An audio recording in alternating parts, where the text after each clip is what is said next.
سوال یہ کیا جاتا ہے کہ جو لوگ اللہ رب العالمین کے بارے میں ان الفاظ کا چناؤ کرتے ہیں کہ اللہ فلاں بندے کو عقل دینا بھول گیا، یا فلاں قوم کو اللہ نے عقل دی ہی نہیں، یا فلاں قوم اس قابل تھی ہی نہیں اللہ اس کو عقل دیتا، ایسے بندے کے بارے میں ان جملوں کے بارے میں حکم شرع کیا ہے؟ اس کے جواب میں قرآن پاک کی آیات مقدسہ سورۃ طٰہٰ آیت نمبر 52 میں فرعون سے جو مکالمہ ہوا اس کا تذکرہ قرآن کرتا ہے، اور موسیٰ علیہ السلام کے ساتھ جو بات چیت ہوئی اس کو نقل کیا جاتا ہے۔ سورۃ طٰہٰ اللہ فرماتا ہے کہ میرا رب نہ بھٹکتا ہے نہ بھولتا ہے۔ اسی طرح قرآن مجید کے اندر حضرت جناب مریم سلام اللہ علیہ سے فرشتوں کا جو مکالمہ اس کو نقل کیا، سورہ مریم آیت نمبر 64 پہ فرمایا ہم اپنے رب ہی کے حکم سے اترتے ہیں، ہمارے آگے اور ہمارے پیچھے اور اس کے درمیان جو کچھ ہے وہ اسی کا ہے، اور آپ کا رب بھولنے والا نہیں ہے۔ جس بندے نے یہ جملہ کہا کہ اللہ اس قوم کو عقل دینا بھول گیا، گویا کہ اس نے نسیان، بھول اور غلطی کی جو نسبت ہے وہ اللہ کی طرف کی، اور یہ اللہ سبحانہ تعالیٰ کی سری توہین اور کفر ہے، کیونکہ اللہ رب العالمین ان تمام چیزوں سے پاک ہے، وہ بھولنے سے پاک ہے۔ اس نے ہر کسی کو وہ کچھ عطا کیا جو اپنی قدرت کاملہ سے وہ اس کے لائق سمجھتا تھا۔ اسی طرح اگر اس کی توجہ دلائی جائے، اس آدمی کی توجہ دلائی جائے کہ تو نے جو کلمات کہے ہیں یہ کفر ہے، اور وہ توجہ کرے، آمادہ ہو جائے، تو پھر اس کے لیے حکم یہ ہے کہ وہ توبہ کرے، سچی توبہ، اور وہ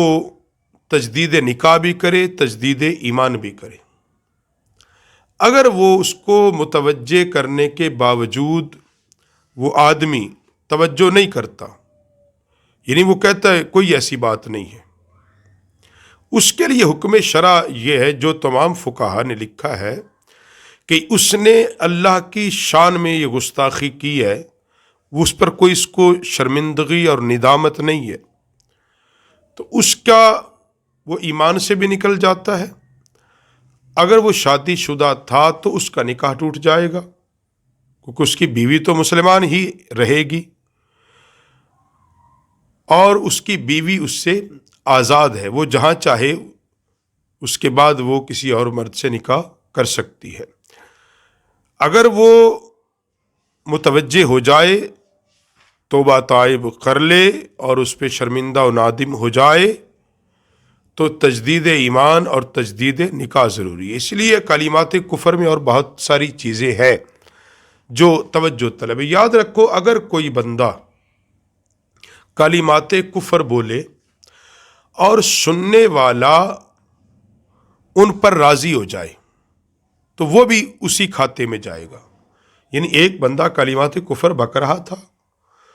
وہ اس نے اس پر رضامندی کا اظہار کیا، اس نے ہاں یہ ٹھیک کہتا ہے، تو وہ شامل ہے۔ ہاں وہ رضامندی کا اظہار نہ کرے، وہ کہ یہ غلط کہہ رہا ہے، دل میں بھی اس کو برا جانے، زبان سے بھی برا جانے، تو پھر وہ اس میں شامل نہیں ہے۔ جس طرح بعض حضرات یہ کہتے ہیں کہ جیسا رب نے تجھے بنایا ہے کائنات میں کسی کو نہیں بنایا، یا جب رب نے تجھے بنایا ہے رب تھک گیا تھا، تو یہ وہ کلمات ہیں جو عام فہم جو نادان بولتے ہیں۔ کچھ لوگ یہ سمجھتے ہیں ہاں ایسا ہی تھا۔ اب یہ رضا کے معاملات نہیں ہونے چاہیے۔ اسی طرح کہنا کہ سارے ہی جو لوگ ہیں وہ اللہ نے ٹھیک، وہ جتنے بھی یہ مذہب ہیں، بت پرست بھی ٹھیک ہے، تو وہ ٹھیک نہیں، وہ تو مشرک ہے۔ اب کسی کے شرک پر تم آمادگی کا اظہار کرنا یہ کسی طرح بھی ٹھیک اور درست نہیں ہے۔ تو خلاصہ کلام یہ ہے کہ اللہ کی طرف ایسی چیزوں کی نسبت کرنا جن کا جو معنی ہے، یہ میں نے 3-4 دن پہلے بات بیان کی، جو اس کی شان کے لائق نہیں ہے، جیسے جھوٹ بولنا، نسیان، غلطی، بھول، وجود یا اسی طرح کا کوئی اور کلمات اس کی طرف نسبت کرنا، یہ کلمات کفر میں شامل ہے، ان سے بچنا بہت ضروری ہے۔ تیسرا پاک کے اندر ایک بات آتی ہے کہ جو سرمایہ دار اور دولت مند اہل ایمان ہے وہ غریبوں سے 500 برس بعد جنت میں پہنچیں گے۔ اس کے بارے میں کیا حکم ہے؟ اس کے بارے میں یاد رکھو، ملا علی قاری نے شرح مشکات کے اندر یہ بات لکھی ہے۔ آپ فرماتے ہیں کہ فقراء، مہاجرین، اصحابہ رسول صلی اللہ علیہ وسلم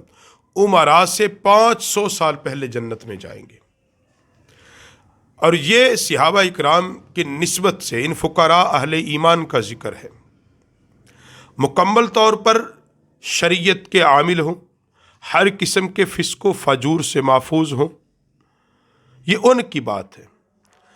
اور جو کہا گا اہل دنیا، اہل مال 500 سال بعد، تو وہ اس لیے یاد رکھو جتنی دولت دنیا میں زیادہ ہوگی، قیامت کے دن اس کا حساب بھی پھر اسی طرح دینا پڑے گا۔ جس کے پاس دولت ہی نہیں تھی، غریب تھا ہی فقیر، اور وہ ایمان ساری زندگی عمل کرتا رہا رسول اللہ کے طریق پر، اب چونکہ دولت تو تھی نہیں، زندگی اس نے فقیری کے عالم میں گزار دی،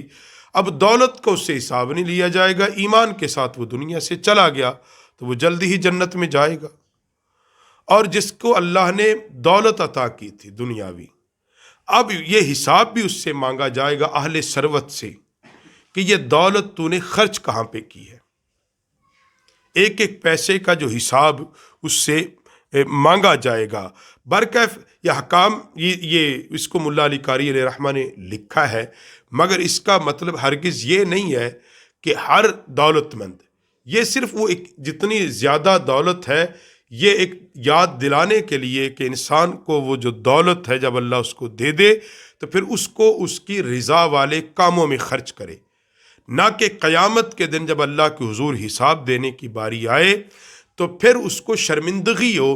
اور ندامت ہو کہ وہ دولت میں ایسی جگہ پہ خرچ کر بیٹھا ہوں جو اللہ کی رضا والے کام نہیں تھے۔